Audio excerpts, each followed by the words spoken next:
Dan Seifert with MobileBurn.com, and right now I'm taking a look at the Nokia N9.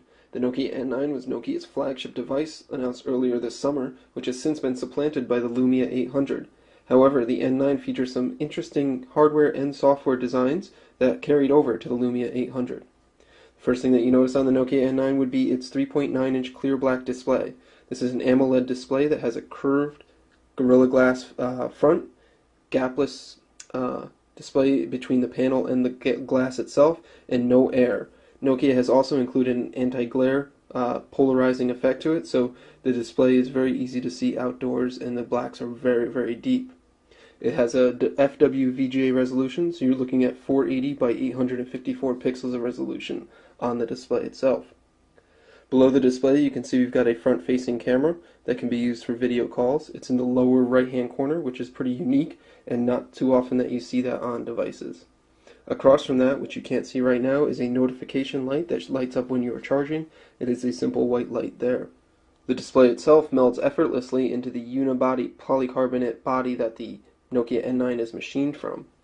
Nokia machines this particular phone from a single block of plastic, which it then inlays the electronics into. The result of this is there's no doors, no gaps. The whole thing is a single piece of plastic. The display itself is very nicely constructed and it goes right into the body. Nokia's manufacturing prowess on this really is exemplified, and you don't see too many other phones that match this kind of quality with the hardware of the phone itself. The Nokia N9 weighs about 135 grams, so it is not the heaviest phone on the market, but it does feel solid in your hand.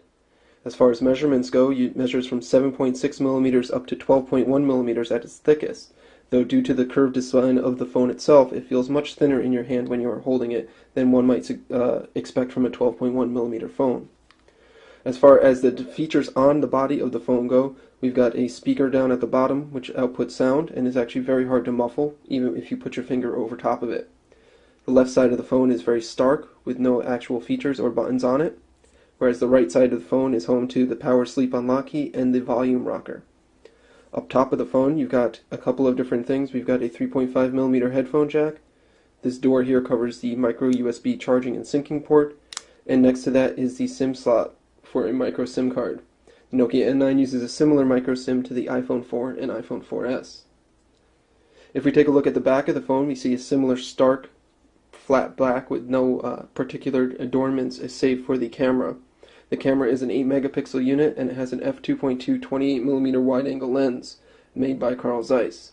It is capable of recording video at 720p resolution and features autofocus. Above the camera itself is a dual LED flash. As interesting and unique as the hardware on the N9 is, its software is just as interesting itself. It is powered by Nokia's MeeGo Harmattan operating system, and this is the only device that actually runs that particular operating system available on the market. For starters, we've got a unique notification display that is always displayed on the screen. Thanks to Nokia's AMOLED technology on the screens, it does not require very much power. You can see it displays the time, and it will also display any notifications that you might have. You can unlock the display in two different ways. You can press the button on the side, or if you double tap the screen, it will wake up the lock screen. From there, you can swipe anywhere across the screen to unlock it in any particular direction.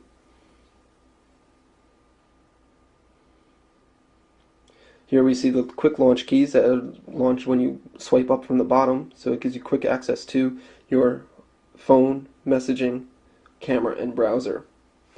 Also included here is a notification, so if you happen to have a new notification, you can swipe across the screen like so, and it will open the app where the notification is. If we open to the main home screen here, we can see the grid of applications that Nokia has included on the Nokia N9. You've got various sorts of applications for most intents and purposes, and Nokia has preloaded a Facebook and Twitter application for social networking services.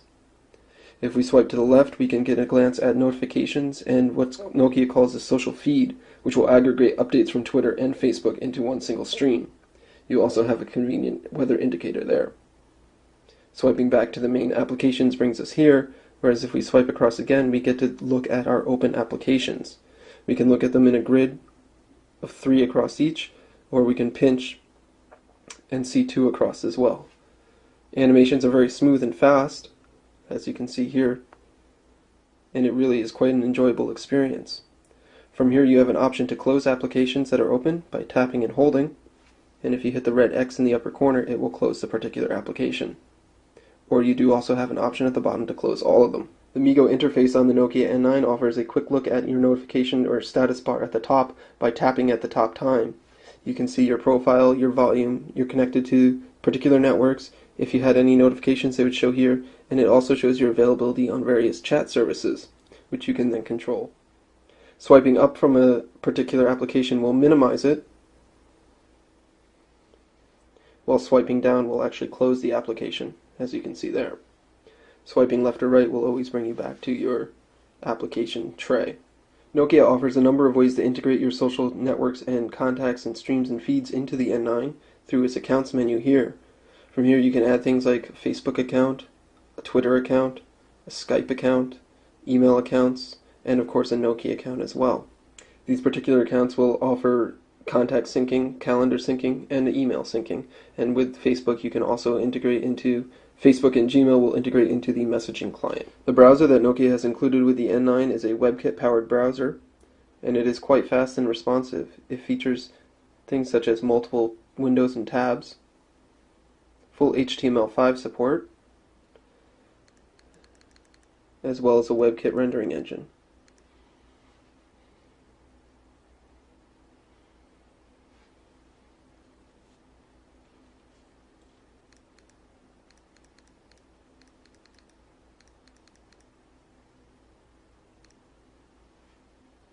Here it's loaded up the mobile version of our site, and then we can have it load up our full website as well.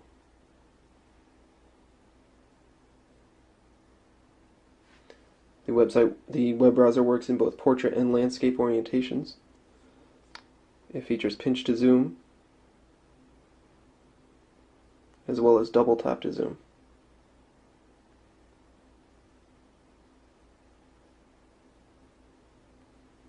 Playing embedded YouTube videos can be hit or miss though. Sometimes it will play, other times it will open into a YouTube website as well. Other times it will just say that it can't play at all.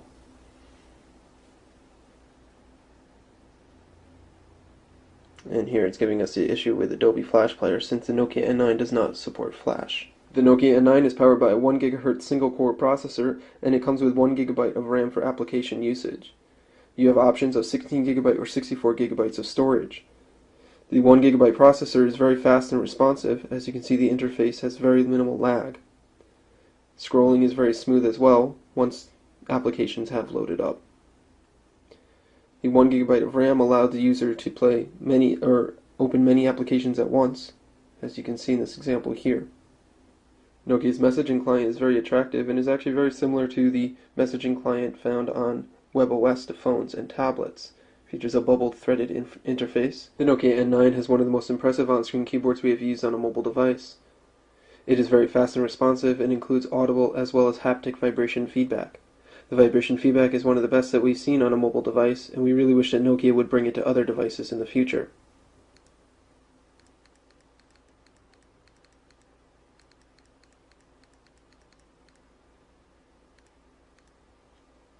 Nokia has included an autocorrect function, however it is not as advanced or accurate as those available on other platforms. Nokia's MeeGo email client supports many different protocols and formats.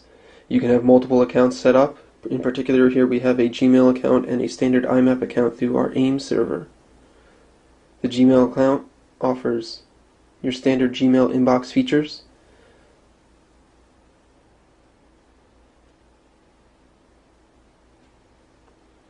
However, it also supports pinch to zoom, as you can see here. The email client supports both formatted text with color and italics and bold. Nokia has included 2 social networking applications with the N9, that being for Facebook and Twitter. They are pretty basic in their appearance and in their functionality.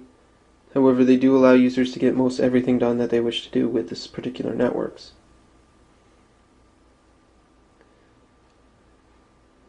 The Twitter application does lack push notifications for mentions and such, which is a little bit of a disappointment. Nokia has also included a number of games with the N9, such as Angry Birds, Galaxy of Fire 2, Need for Speed Shift, and Real Golf 2011. Here's an example of Need for Speed Shift's playback on the N9.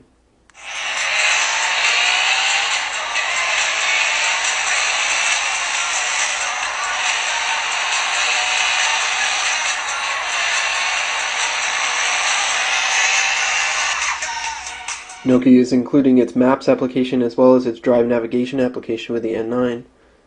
Drive provides turn-by-turn navigation and directions for free, much like Google Maps navigation does on Android. Many of the little things that Nokia has put into the MeeGo Harmattan operating system are what make it most enjoyable to use, such as the way that you can set a clock for an alarm by moving concentric circles.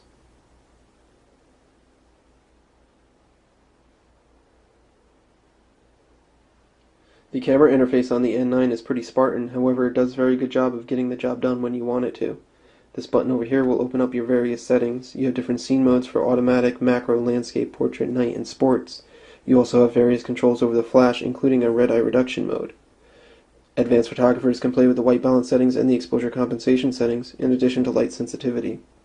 The Nokia N9 will store pictures in a 16:9 resolution, however that will cut the resolution down from 8 megapixels to 7. The N9 also includes face detection autofocus, in addition to standard autofocus. Finally, you can use GPS geotagging with your pictures on the N9. The N9 supports tap to focus, and it also has a digital zoom bar up here. Pictures are pretty fast to capture with the N9, as you can see. What's curiously missing is any way to actually use the front-facing camera. It looks like Nokia is just reserving that for video calling duties at this time. Here's the pictures that we just recorded, which you can then review by pinch to zoom, and you can share by various means as well. The N9 also includes an autofix function, which is designed to enhance the photo.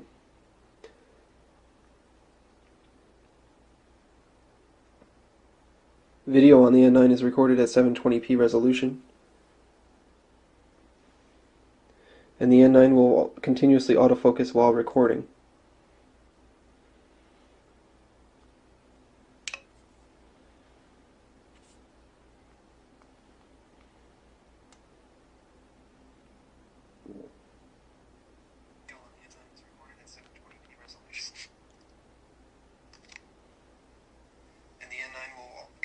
Autofocus while recording. In conclusion, the N9 is a very disappointing product, mainly because we won't see any more of it and further development will have been ceased on it. The hardware is extremely impressive and one of the best designed phones that we have seen all year. The screen is very good as well. It provides very punchy colors and very deep blacks with no glare and a curved display, which is very unique. Nokia's MeeGo Harmattan operating system is very interesting as well, as it offers a number of concepts that are not shown on other phones. It's unfortunate that Nokia has decided to ditch this particular operating system in favor of Windows Phone 7.5. The Nokia N9 is available in limited markets around the world. You can get it in a cyan, black, magenta, or now white color options. Unfortunately, it is not available in the UK or the US. That's our review of the Nokia N9 smartphone. This is Dan Seifer from MobileBurn.com.